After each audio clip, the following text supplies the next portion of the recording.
తెల్లవారుజాముల్లో వెంకటరమణ తండ్రి సుప్రభాతము చేసెను సురులే రమణ.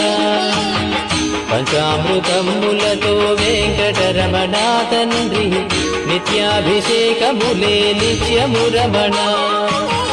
వజ్రమకుటంబుతోను వెంకటరమణ తండ్రి శంకు చక్రధారుడవే తిరుమల రమణ. మూడు నామాలతోను వెంకటరమణ తండ్రి ముల్లోకములు ఏదడి మూర్తి విరమణ.